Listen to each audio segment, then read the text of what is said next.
করেছো সেটা আমাকে একটু বলো। স্যার আমাদের কেন্দ্রীয় একটাই দাবি, 9 দফা দাবির জন্য আমরা রাস্তায় নামছি। কেন্দ্রীয় ভাবে আছে, ওটা তো ঠিক আছে, ওটা আমাদের একজন বলো এখন কোথায়, এখন তোমরা কোথায় যেতে চাও? সবাই বলতে তার মানে টার্মিনাল গিয়ে ওখানে শেষ করবে। মানে এখান থেকে তুমি যেতে চাও, আবার তোমরা একটা কাজ করো, বিজ্ঞান প্রযুক্তি তোমরা না ম্যাক্সিমাম বিজ্ঞান প্রযুক্তি, তোমরা এই যে ক্যাম্পাসের মধ্যে থাকো, তখন ওইখানে গেলে আমি বলি তোমার যেটা হবে, এখন তো তোমরা বুঝতো যে গতকাল যে ঘটনা, গতকালের যে জামাত শিবির যেটা নিষিদ্ধ ঘোষণা, ওইটার প্রেক্ষিতে ওইখানে আবার দারুল আমান ট্রাস্ট আছে, বিভিন্ন রকম প্রতিষ্ঠান আছে। এর আগে যেটা হয়েছে তোমরা দেখছো যে তোমাদের মতো ছেলেমেয়েরা যারা আছে আমাদেরকে রক্ষার জন্য এখানে দেখা যায় দেশে দাঁড়াই গেছে, কিন্তু তারপরে যদি কেউ ছাড়ে না, তোমাদের সব আসছে কে ওখান থেকে এখনই ব্যাক করবো, কোনো সময় নেব না।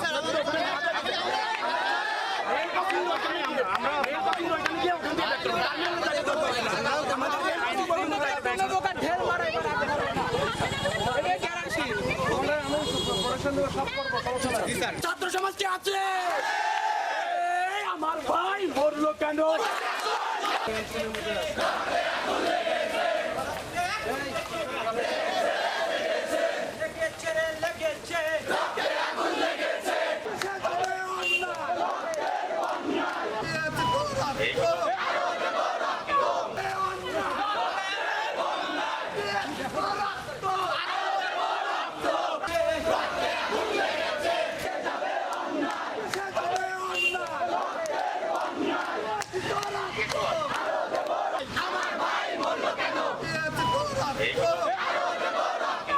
সারা বাংলাদেশের ছাত্র সমাজের প্রতি যেন তারা তাদের সহমর্মিতা বজায় রাখে।